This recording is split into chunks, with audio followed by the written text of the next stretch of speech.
Hey, what is up, everybody? Welcome to Pop Culture Philosophers. I'm your host for today's show, Rockin Robbie Billups. How is everybody doing? It is time for the Amy, Rex, and Robbie show, and we got a great topic today. Instead of talking about some contentious or controversial news that was in the entertainment world this week, we decided to focus on the positive side. And today we're going to be discussing our favorite movie directors of all time. Who are the greatest filmmakers? Well, maybe together, me, Amy, and Rex, and you out there in the chat can figure out a definitive list of people that only release bangers, amazing films. This is going to be a fun discussion, but of course, it's not the Amy, Rex, and Robbie show with just Robbie. So let's bring in the dynamic duo from Dynamite Entertainment, the number one, the number two up there, doing everything they can to keep the comic industry alive. It's Amy and Rex. What is up, y'all? Happy Friday. Happy Friday. So when you say number one and number two, my number one is Rex number two. That's up to y'all to debate. So there you go. When you say number one, number two, this is not what I'm thinking. So just Preston, nice of you to join us, buddy. I hope you're not like sick or whatever. Hello, Brian. Hello, Brian A, Comic Crazy. Comic Crazy, everything we talk about is subjective. So this is not anything new, I assure you. Exactly. Yeah, 100%. But I thought this would be a fun one. You know, like over the last few weeks, we've been talking about movies and movie news and all this stuff and the franchises and the sales and all this. And let's take a look at the past, present, and future. And let's look at some of these great filmmakers. This started boiling away in the back of my mind after Monday night's PCP movie night. We did Yojimbo by Akira Kurosawa. And I haven't seen every Kurosawa film, but every one I've seen has been like almost a perfect movie. Like, and I was like, has this guy made bad movies? I'm sure he has because he's a prolific director. But it got me thinking about these directors. And for instance, I used to always say Ridley Scott's one of my favorite directors, right? But I probably only like about a half of Ridley Scott films. So then I start thinking, like, who is making these movies where I'm always excited when they got a new project announced, or whenever I go into a back catalog, I'm always excited to watch every movie or collect every movie. So we all have different criteria. Like Comic Crazy said, this is a very subjective topic. So let's just go ahead and get right into it. Well, Bueller's here. What's up, Bueller? Rex, how was Taylor Swift's album? Travis, that's a whole nother show, dude. We're talking about the surprise album she dropped. I wouldn't be surprised if Taylor Swift, though, is on your list, Rex, with how much you loved just the idea. She was not a director. She was not a director. Okay. Okay, you're right. You're right. All right. Who wants to kick us off? How do you guys want to do this? Do you want to like each list one and we go around, or do you just want to list yours and then go to the next person? What's with the plan now? We never had a plan before. What's a plan? I say start with George Lucas. I figured you would pop in and say George Lucas, and I'm here to tell you, Alex, you're definitively wrong. Even the best Star Wars movies are not directed by George Lucas, bro. I know. Irv Kershner and Richard Marquardt. There you go. Travis, I will be there next Thursday, buddy. Marcus. But American Graffiti. What else? Star Wars, Episode 1, Episode 2, Episode 3. Yeah. Sorry. The Land Before Time. Oh, God. Please. He didn't direct The Land Before Time. I think he did. I think produced it with Spielberg. He may have produced it. He produced Howard the Duck. You going to put that on your list too, Alex? Come on. Yes. Spielberg would be appropriate on somebody's list, possibly. You know, definitely one of the most successful filmmakers of all time. So what'd you say, Amy? You want to just do a round? Yeah, we'll take turns, each saying somebody. Yeah, that sounds good. Why don't you kick us off then, Amy? I mean, no surprise to anyone. So the creator of Nightmare Before Christmas, Tim Burton, is my favorite director of all time. I know he's had ups and downs. Didn't see that coming. I know he's had up and downs throughout his entire career, but so many of his films are still so beloved by people around the world. And even though he didn't technically direct Nightmare Before Christmas, he's still producer he's the creator. He wrote the original poem. And he got the idea into fruition, and he was able to help get the team together. Was he to the make director the movie. on Edward Scissorhands? Yes. Okay. Yeah. That was him. He also designed the characters, didn't he? For Nightmare, he like designed all those characters, right? Yeah, he still drew them. He did the illustration, the poem. Like the original poem is published. You can go out and find the book, but he still has a very unique vision, and I love it's just. I've always gravitated towards his films because they were the oddballs. They were different. They made me feel like that, like those weird characters were my friends. Yeah, I like Tim Burton. I like his vision. He had a string of movies that were just hit after hit after hit, from like Pee-wee's Big Adventure to Beetlejuice, Batman, Edward Scissorhands, Batman Returns. Like so many great movies.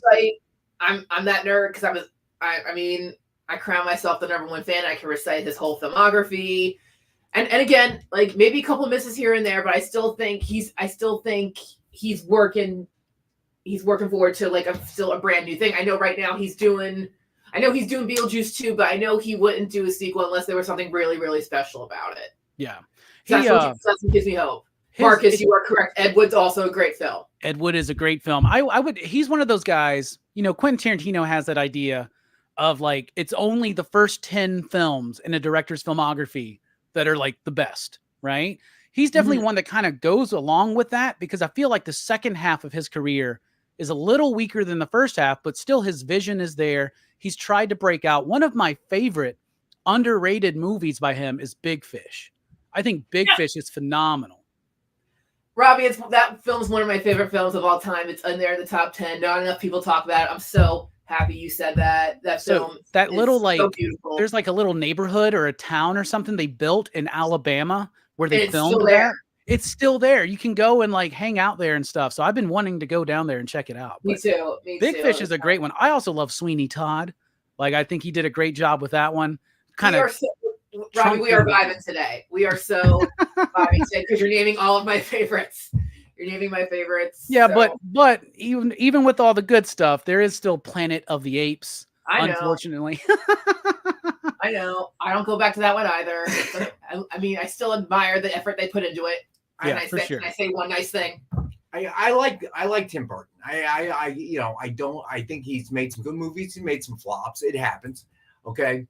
We'll get to Quentin Tarantino later. I think the man's a moron. He's an idiot who, without the help of a good editor, he is lost. Okay. Because without a really good editor, his movies make no sense. All right. And he's so full of himself. I'm sorry. Okay. You are not all that, Quentin. Okay. All right. Most of your movies are. I love how Rex starts this off by bashing a director that he thinks might be on somebody's list today. I know it's on somebody's list. I admire Quentin Tarantino, but he's not on my personal favorites list. Like his more recent films, I'm just like, Quentin Tarantino, you know what you're gonna get with him. So like his past few movies, I'm not like mess. wow. Like I would disagree. I would disagree with that. I didn't know what to expect out of Once Upon a Time in Hollywood. I had no idea. That didn't blow me away. I know so many people love that movie, but it did blow me away. I'm like, okay, it's a Tarantino movie. He does. That was my reaction. My problem with Quentin Tarantino is he goes for the shock factor too much. Okay, and he depends on a good editor to take all of his disjointed kind of scenes and fit it together into some kind of story. And you've seen that throughout his history. Okay, so to me, it's like Once Upon a Time in Hollywood. Did you really need that scene with Bruce Lee? Okay. Do you know that was a fact? You don't, Quentin. You don't know any better than anybody else. Okay. So why'd you add that? Because it was controversial. It was going to get that shock effect. And that's what it's about. And, like quitting this last movie. Who cares, Quentin? Nobody cares. So quit. Who cares? Okay. So yeah, I'm sure that anybody else you name on your list, I will not have a problem with. Quentin Tarantino, personally, I just think he's had to get that out. Like, I think he's a so-so director. I think you look at any movie that he's done, even Kill Bill, which I enjoy. It's a disjointed hot mess, dude. It's like a 12-year-old's bedroom, okay, that hasn't been cleaned in ages, okay? It's just random thoughts flashing out. Let's film this. And some editor has to come and clean it up and make it, like, palatable to the audience, okay? If you let him do the editing, man, he will be a nobody. I guarantee you that. But anywho, that's not top. What's a director you do like, Rex? Why don't you go next? I will. I saw Preston went old school, so I'm going to start old school. All right. So the first one would be Charlie Chaplin. He redefined the industry in a time when it was really nascent. He did everything. Yeah, it was It was a really young industry that nobody really knew it was going to take a hold. It was not going to take hold. And he did everything. And the fact that his films, given they were silent films, were still watchable, through time, okay, when talkies started, color, everything else, says something about him as a director. He made, and it's very hard. We all admit, going back and watching silent films, it's very hard to follow, okay? But somehow Charlie Chaplin made it work, okay, even to this day. So to me, he's one of the, one of the precursors to everybody else we're gonna name today. Yeah, I mean that's a good pick. I can't argue that one. I haven't actually seen a lot of his movies, but I know the legacy and the importance and the impact that he has had. So, but I have seen that movie where Robert De Niro plays him, and that's an awesome movie. Is it Robert De Niro or was Robert it Downey not Jr.? Robert De Niro? Yeah. Robert Downey Jr. I'm so sorry. Which is a great film. Yeah, Chaplin, great film. Robert De really Niro playing Chaplin would have been weird. yeah, a little bit. So to me, he makes the list just by being one of the first to kind of put the genre, the filmmaking and films on the map in a way. Mm-hmm. Okay, I can dig that. Let's see. The first ones that I will say are it's a duo, and they are the directors of the movie that we're talking about this upcoming Monday. I'm going the Coen Brothers. I absolutely adore the Coen Brothers. When I look at their filmography, there are movies that are not considered, the best of their work, but even those movies I love. I used to think, for instance, that I didn't like Raising Arizona till I rewatched it a few years ago, and I was like, this movie's absolutely hilarious. So even their weaker films, like say Raising Arizona or Intolerable Cruelty or The Lady Killers or Hail Caesar, I still love those films. And then all the other films are amazing. Miller's Crossing, Fargo, Oh Brother, Where Art Thou, A Serious Man, which we're about to cover, Inside Llewyn Davis. I just am transfixed by their worlds. They are able to blend like dark humor and crime and nuance and drama and comedy all together, and it never feels like it's an inappropriate tone. Even when they go overly silly in something like Hail Caesar, they're still making a point, they're still making a great movie, and they can get really dark when they need to in movies like Blood Simple, for instance. So I'm a huge Coen Brothers fan. So those would be the first ones that I mentioned. Fargo was one of the best films I ever saw. I mean, it was just so not what you expected. I'll never forget that last scene, where the pregnant sheriff is out there and he's throwing bodies into the wood chipper. And I just remember she has the gun and the wood chipper is so loud, right? So she ends up pointing to the badge on her furry cap, right? Like, I'm the police. I mean, that whole scene was just so funny, but in a very dark, in dark situation. So I really enjoyed that movie. That was great. Yeah. And then Big Lebowski, obviously that's a big popular movie, and all their movies are different. One of my father's favorite all-time films. Yeah. Heck yeah. All right, Amy, what you got next? Another director who I'm a huge admirer of is Mr. Wes Anderson. And he's very much that, he's very auteur. Like you see a frame of his film, like, yeah, that's Wes Anderson, because it's whether it's colorful and stylized, how people talk. Just my two go-tos for him are Moonrise Kingdom and Fantastic Mr. Fox. Moonrise Kingdom is such a joy to watch. It's just, have you seen Moonrise? Have you? I don't Robbie? think so. That's one of the ones of his I haven't seen. I haven't seen that one or the Grand Budapest Hotel, but I have seen everything else. Grand Budapest is good too.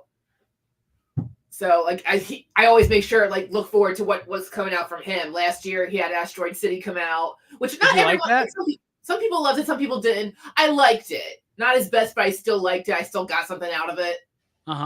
I did like it. It wasn't my favorite, but my favorite of his is probably, well, the easy go-to for me is Royal Tenenbaums. Like, I love that movie, but the more and more, it's like some of these directors, a lot of these directors that we'll be talking about, they have movies that maybe didn't hit you at first, but over time, they start hitting you more. For them, it's Darjeeling Limited, the one with the three brothers on the train. Like, I saw that I think that is such a great movie. A Life Aquatic, the soundtracks in his movies, just the visuals, they're absolutely stunning. I love Wes Anderson. That's a good one. Road collecting. I mean, hey, Wes Anderson's one of his favorites. I mean, hey, his picture is from Fantastic Mr. Fox, and yeah, I just recently, a couple years ago, a lot of Fantastic Mr. Fox. 2 or 3 years ago, watched Isle of Dogs for the first time. I really enjoyed that one too. He's a stop motion fan, and just the detail in those films as well, like just every little, whether it's a book or a pencil, it's incredibly well done. I'm always looking forward to what Wes Anderson has. Yeah, some great color palettes too. And he just won his first Academy Award for a short film for Wonderful World of Henry Sugar. He just won his, so now he's an Academy Award winning director. Look at that.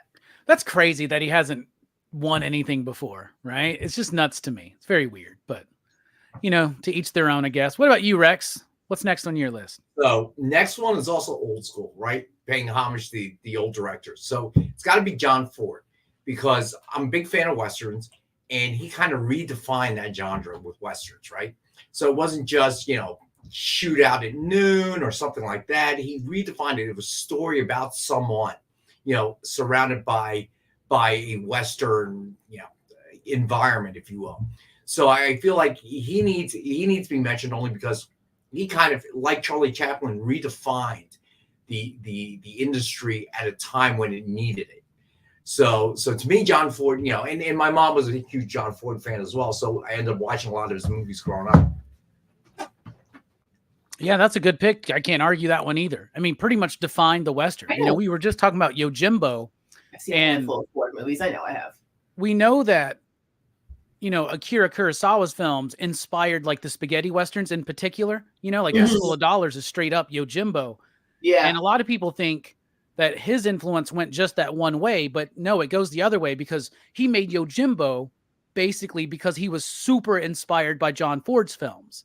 So he kind of took that idea, did his own thing, and then that inspires the next generation of Westerns. So really, really powerful and impactful filmmaker for sure. 100%. So I might as well tell you, Akira Kurosawa was on my list, so, which I'm sure he's on your list as well. Man, I got so many though, I can switch them out. It's all good. The next person that I will mention then will be James Whale.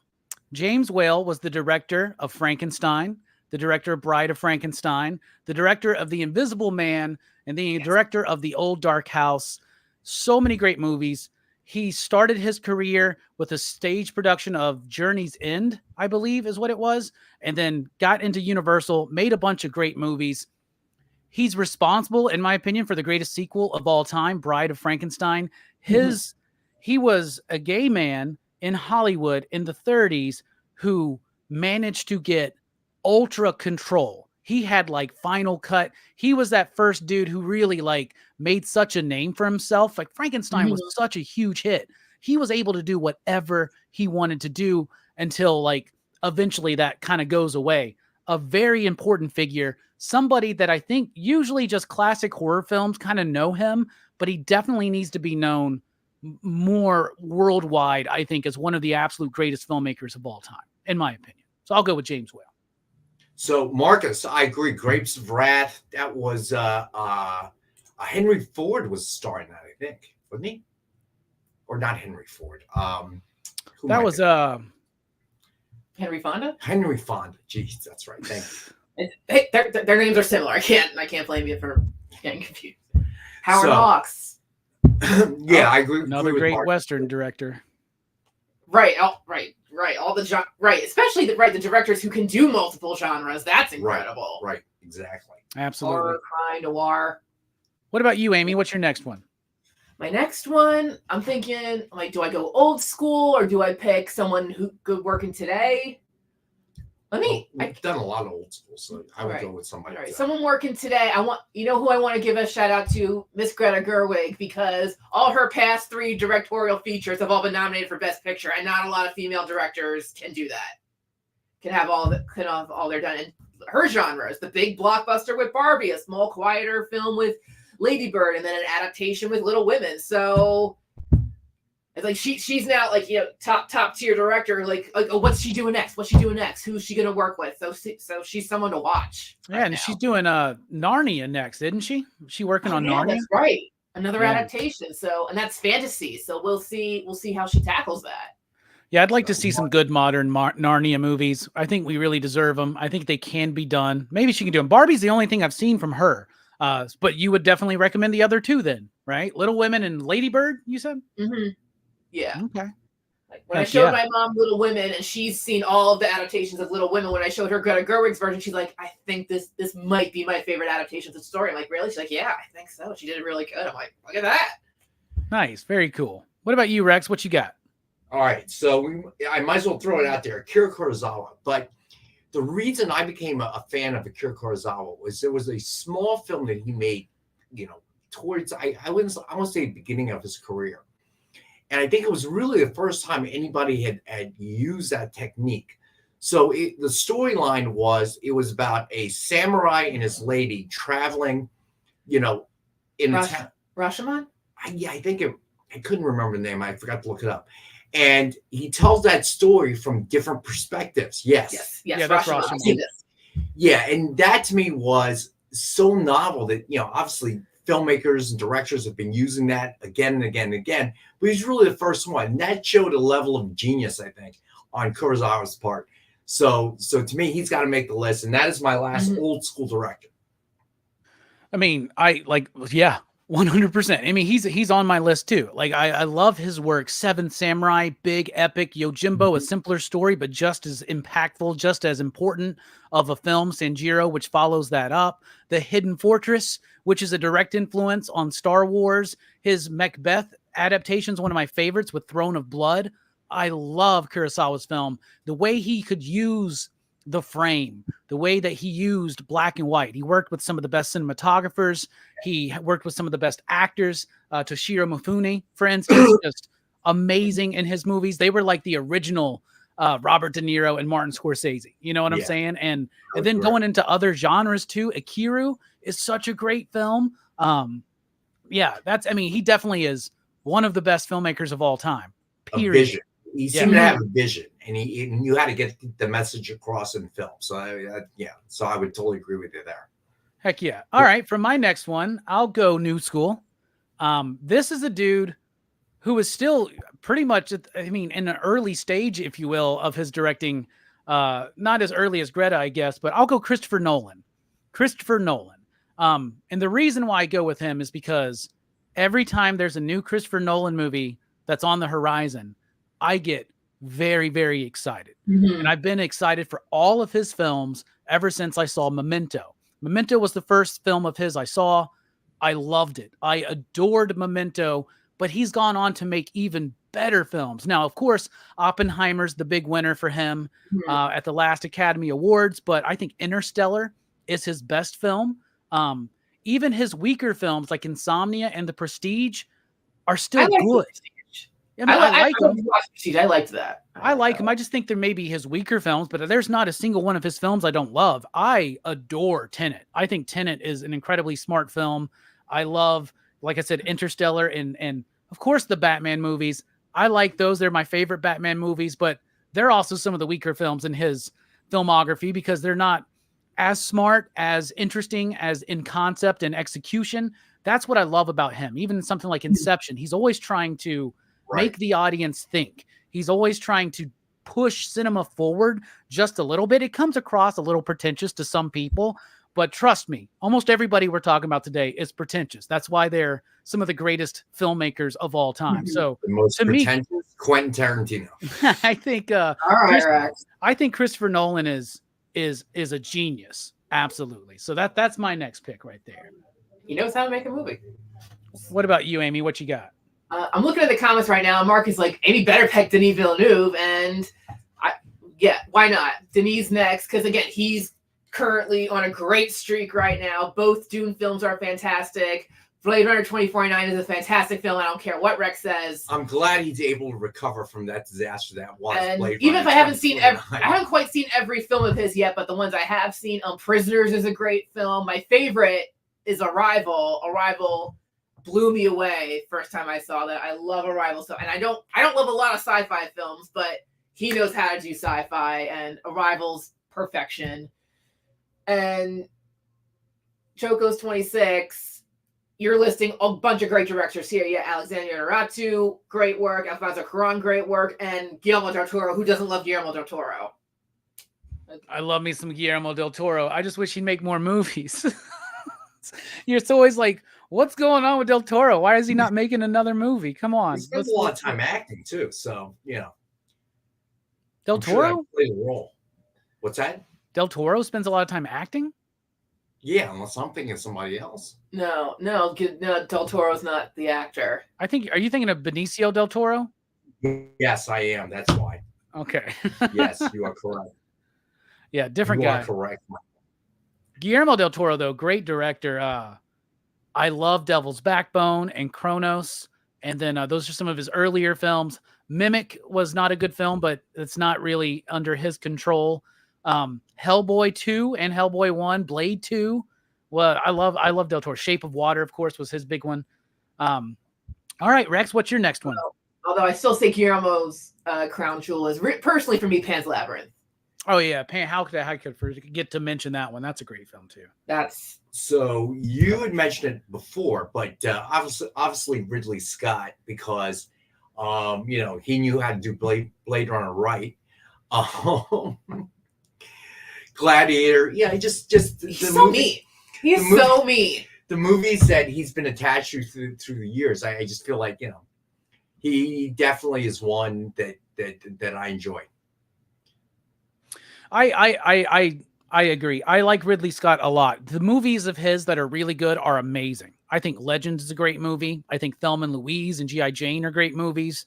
Black Hawk Down is a great movie. I think one of his underrated movies is Kingdom of Heaven, because there's like a director's cut that's like super long, and it makes that movie really good because the theatrical cut was not, right? Gladiator, like you said, Blade Runner, Alien, like he's got so many good movies. And then there are movies that don't work. The Robin Hoods. I heard Napoleon wasn't very good, which disappoints me because I was excited. I was excited. It was the acting. I don't know. What's his name is Joaquin Phoenix is getting bashed a lot for his portrayal. I don't know. Yeah, I haven't seen it. I haven't seen it either. So I want to see it, but I didn't like. I tried to like his Robin Hood movie. I didn't really like that one. Body of Lies was not a good movie. Which was the one that he did? Who was the star in that one? Russell Crowe. Oh, okay. I've watched it a couple of times. I liked it. Yeah, I actually like his Exodus movie that he did about Moses with Christian Bale. I actually like that movie. So I like more of his movies than I don't, for sure. I do love Ridley Scott. And now we'll see what happens with his next film, Gladiator 2. That's interesting. See. Yeah, we'll see what happens there. It could go either way. All right, for the next person on my list, I will mention Dario Argento. Knew that was coming. Anybody who knows me knows that that's going to be on my list. Dario Argento is an Italian filmmaker, mostly in horror and giallo type movies. Suspiria is like my favorite movie of all time. The original from Dario Argento. I prefer the Argento cut on George A. Romero's Dawn of the Dead. I love so many of his other films like Tenebrae and Deep Red and Bird with the Crystal Plumage. I love things like Opera. I even like his bad movies, and he does have some bad movies, but I'll tell you what, whenever there's an Argento film that I've not seen that I come across, which now I've seen them all, but I absolutely just gobbled them up.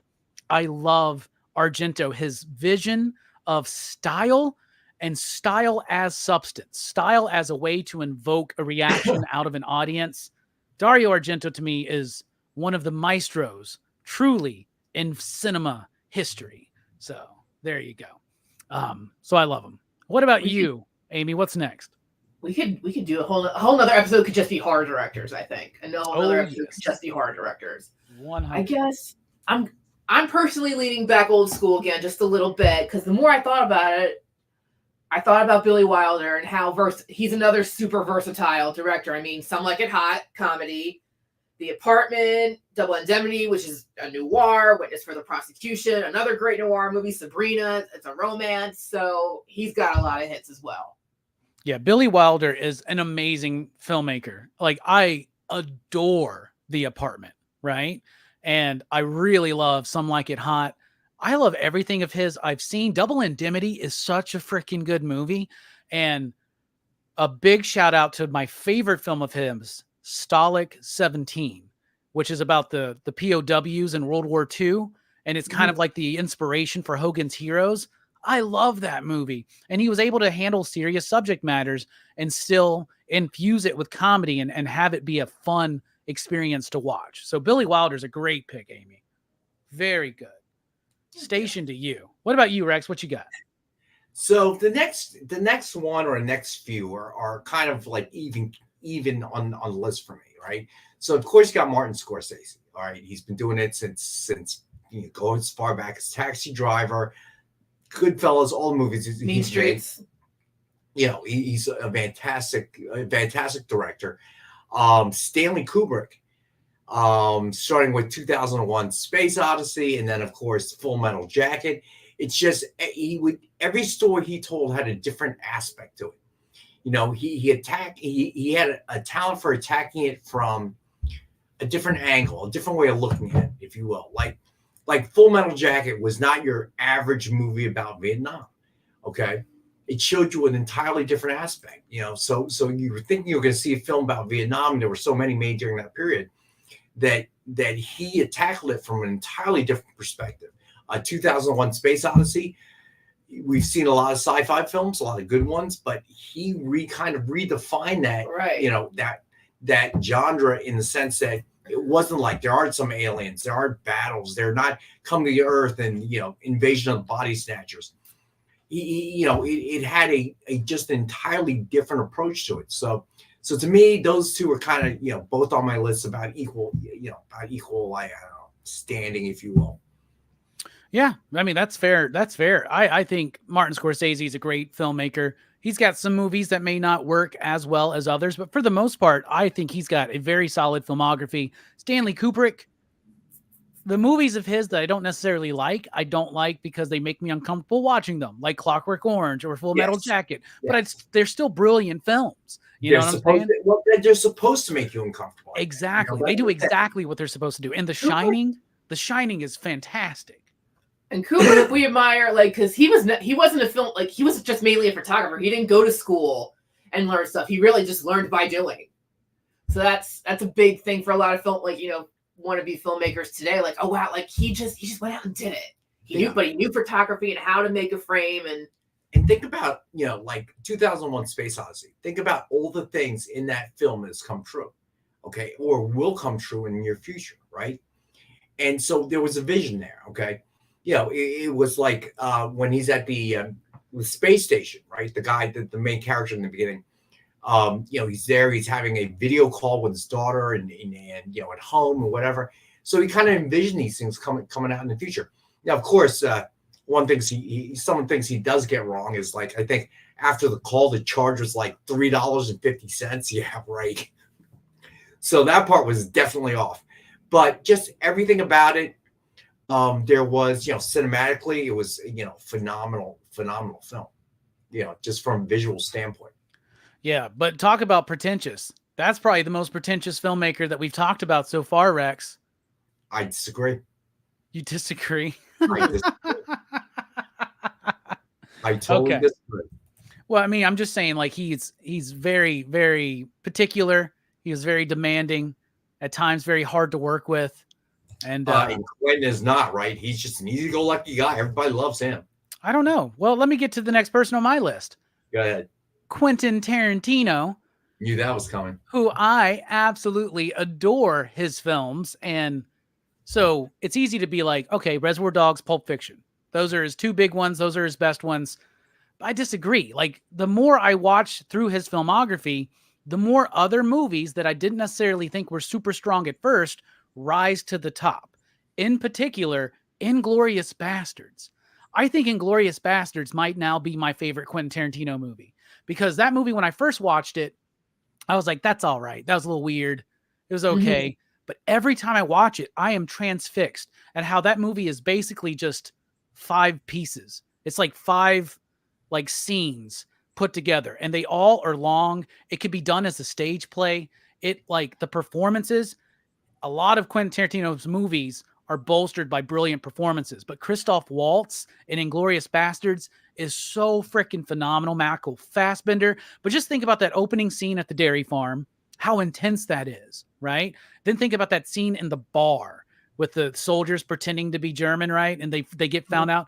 That's all so incredible, right? Django Unchained is one that keeps getting better every time I watch it. And I think Once Upon a Time in Hollywood was amazing. Blew me away. Hateful Eight, I even like. In fact, the only movie of his the one I think is the weakest would be Death Proof, which was part of the Grindhouse thing, but I really appreciate it for what it is and what it's trying to do.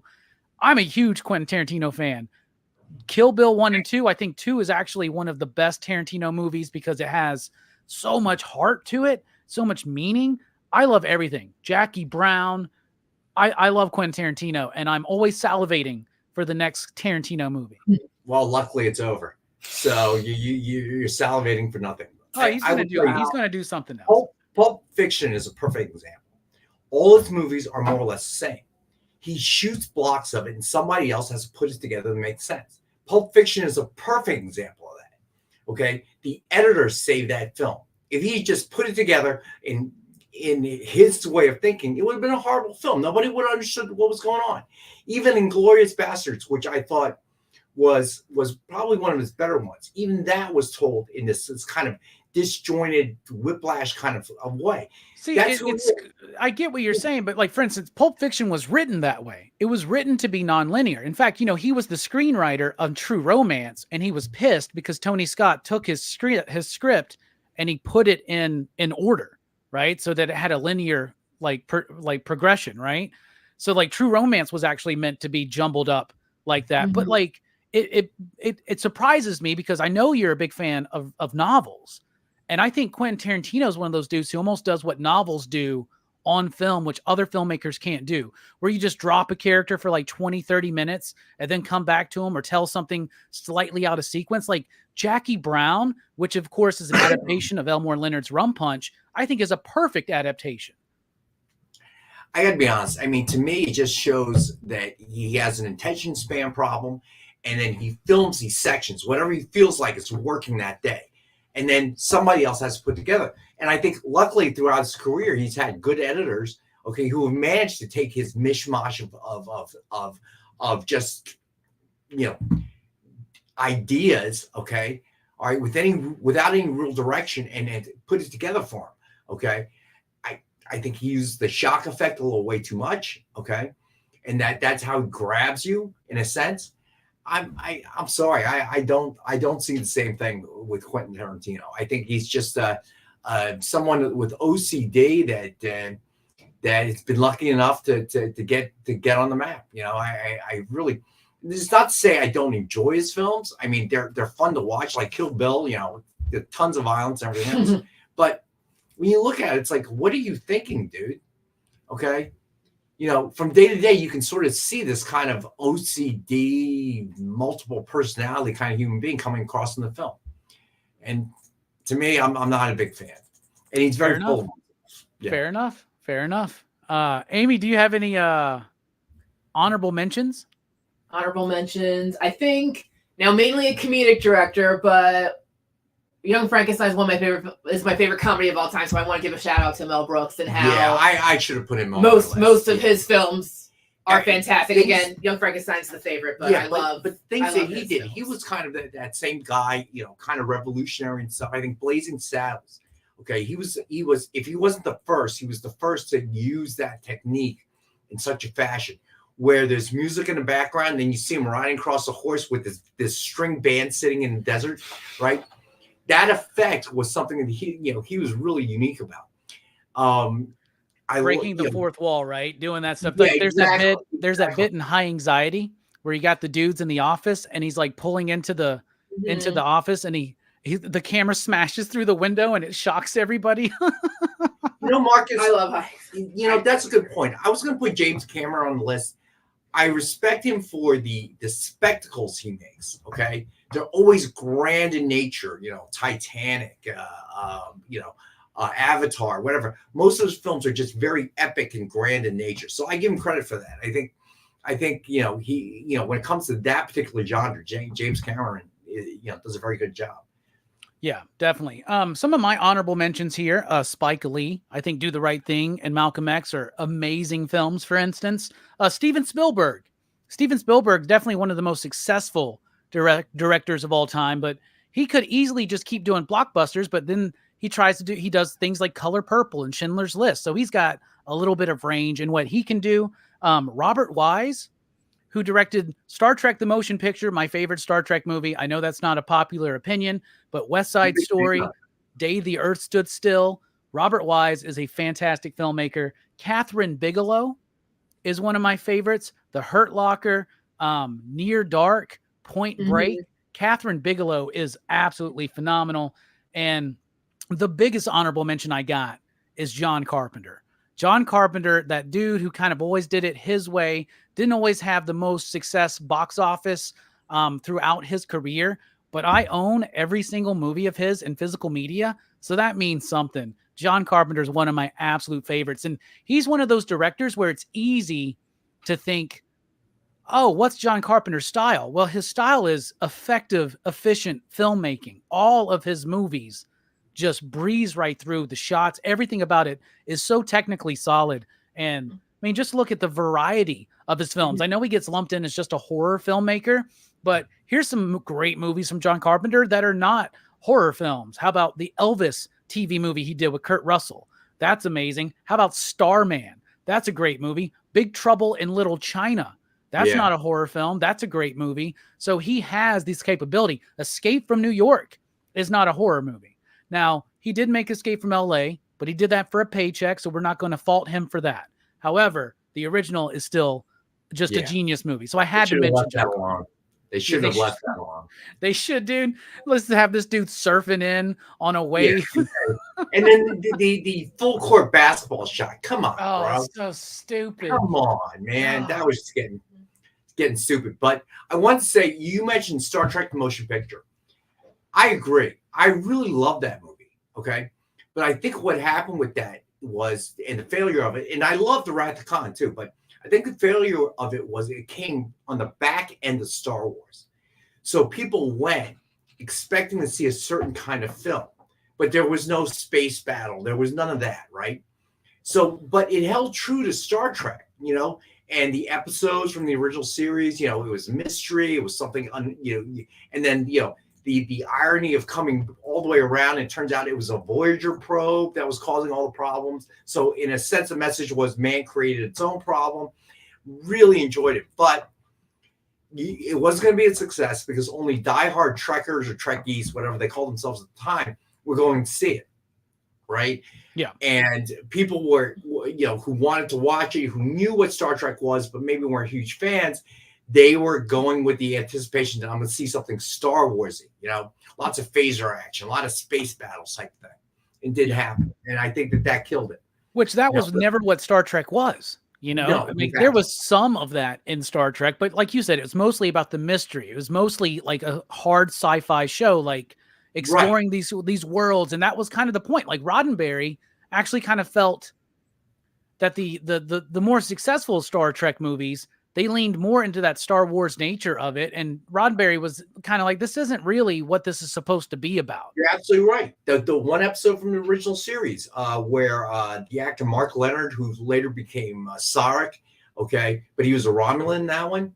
When you look at that battle, you never see anything in space, but you just experience as they dump the bodies and debris to try to confuse the Enterprise and stuff. All of it happens between two bridges. That's Star Trek. Okay. Yeah. Even the battles were like that. It wasn't just, you're seeing phasers and disruptors back and forth, so I think that just timing was a problem. They saved it with Wrath of Khan. That was still a good movie, I thought, but it was more to the tune of space battles and what people were kind of expecting at the time. Yeah. Yeah. And then they kind of followed that direction for a while. And I remember being a kid being scared of the Star Trek movie. Is that scene when that dude gets transported and he's like dying, and like it just kind of got to me. But I love that movie. And I understand not everybody wants a 10-minute introduction to the Starship Enterprise, but I do. That's one of my favorite scenes in that movie where they're approaching the Enterprise and it's just the music and it just takes forever to see it. Robert Wise is an epic filmmaker, and that was an epic movie. So those are some of our favorite filmmakers of all time. Maybe there's a definitive list somewhere in there. I think there is, and I do believe that Kubrick And I do believe that Kurosawa are definitely part of that list. Some great names that were mentioned, some great movies. If you've never seen some of these movies, if you're not familiar with some of these directors, we encourage you to check them out. If you're watching on the Rewind, let us know in the comments what some of your favorite filmmakers of all time are. Amy, Rex, thank you so much for joining us. What you guys got coming up? Before we sign off, I have a suggestion going forward. Ooh. And I talked to Amy about it, so I'm going to bring it up. I was going to email you, but forget it. I might as well put everyone on the spot. So, have you seen the new series Fallout? No, I have not. Okay. I have never played the game. Kind of knew what the game was about, okay? Because I think we did a Fallout trading card set here at one point years ago.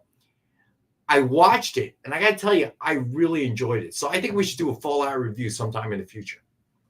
You know, that's one that somebody has told me that I would really like it. And I was like, I don't know. I don't know anything about the game. And they were like, trust me, I think you'll like the movie. So I didn't know anything about the game. I just turned it on, decided, I've been streaming a lot of late.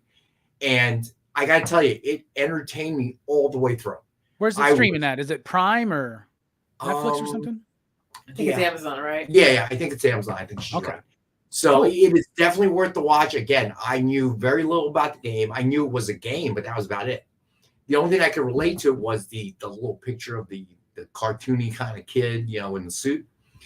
But it was I was really entertained. I thought it was well cast. The acting was good. So I definitely suggest that as a watch, and we should do a review. All right. Well, I'll see if I can get into that and see what we can do. That sounds like a good idea. And they've already talked about it. They've guaranteed season 2. So there will be another season of it. So that's good. All right. Sounds like a good idea. So what y'all got coming up? All right. So we have original art tonight at 7. But it won't be Nick. It'll be our friend Spencer Beck with who, I got to tell you, some of the art that we present comes from Spencer. He represents a boatload of comic book creators, artists, writers, whatever. And he has probably one of the largest supply of original art passes through his hands at one point or another. So definitely you want to tune in tonight, 7 p.m. Eastern on highlighting Bob Layton. So highlighting Bob Layton, and guy knows his stuff.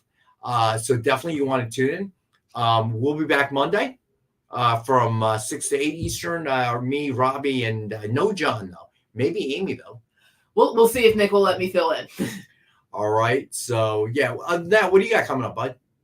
Well, we got PCP movie night, Monday night, a little bit after our show over at the EXP. And we're going to be talking about A Serious Man, which is one of the seriously underrated films from the Coen Brothers. This movie came out and was part of the big Oscar hype of I think 2007 or 8, somewhere around there, maybe later. But it's a great movie that not a lot of people have seen from the Coen Brothers. And I think it's an astounding film. And I cannot wait to dive into that one and check it out. All right. So thanks everybody for joining us. Once again, if you're watching on the replay, let us know in the comments below what you think. Be sure to like, share, and subscribe.